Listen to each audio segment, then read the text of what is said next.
మన ప్రియతమ ప్రధాని విశ్వనాయకుడైనటువంటి నరేంద్ర మోడీ గారి జన్మదిన సందర్భంగా ప్రారంభమైనటువంటి సెప్టెంబర్ 17వ తారీఖు నుంచి అక్టోబర్ 2వ తారీఖు వరకు జరిగే సేవా పక్వాడాలో భాగంగా జరిగే పక్షోత్సవాల్లో భాగంగా ఈరోజు నందికొట్కూరు పట్టణానికి విచ్చేసినటువంటి భారతీయ జనతా పార్టీ నంద్యాల జిల్లా అధ్యక్షుడు అభిరుచి మధు గారికి, అలాగే భారతీయ జనతా పార్టీ నంద్యాల జిల్లా ప్రధాన కార్యదర్శి శివకృష్ణ యాదవ్ గారికి, కిసాన్ మోర్చా రాష్ట్ర ఉపాధ్యక్షులు హేమసుందర్ రెడ్డి గారికి, మైనార్టీ మోర్చా జాతీయ కార్యవర్గ సభ్యురాలైనటువంటి మేమిన్ షబానా గారికి, అలాగే నంద్యాల జిల్లా ఉపాధ్యక్షులు మానపాటి శ్రీనివాసగౌడ గారికి, నంద్యాల జిల్లా కార్యదర్శి అయినటువంటి శంకర్ గౌడ్ గారికి, అలాగే సీనియర్ నాయకులు చెల్లా దామోదర్ రెడ్డి గారికి అందరికీ స్వాగతం సుస్వాగతం.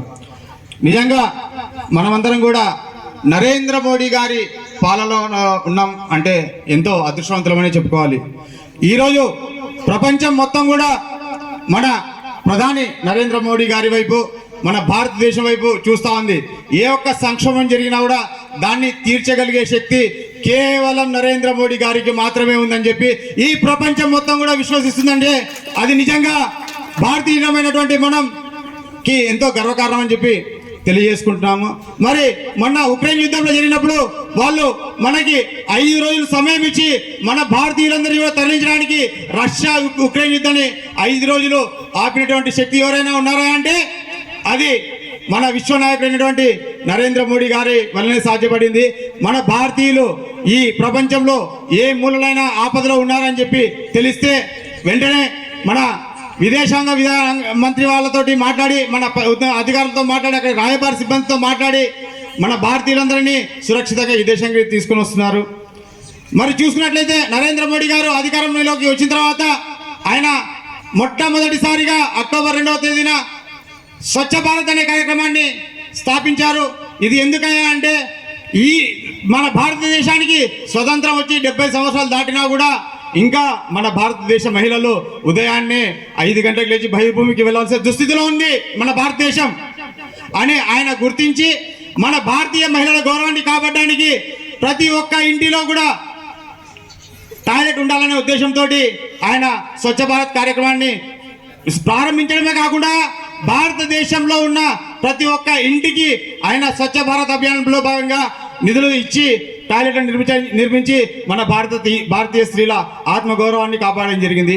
అలాగే ఇంకా చెప్పాలంటే ఆయన ఛాయ ముఖ్య స్థాయి నుంచి ఆయన ప్రధానమంత్రి స్థాయికి ఎదిగారు.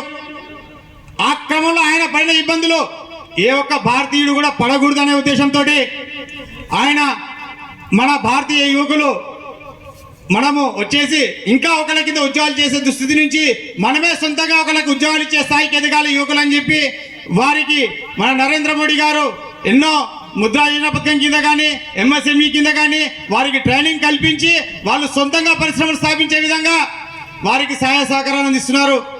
మరి చూసుకున్నట్లయితే జిఎస్టీ విధానాన్ని ఒక గొప్ప సంస్కరణలు మన ఆర్థిక సంస్కరణ జిఎస్టీ.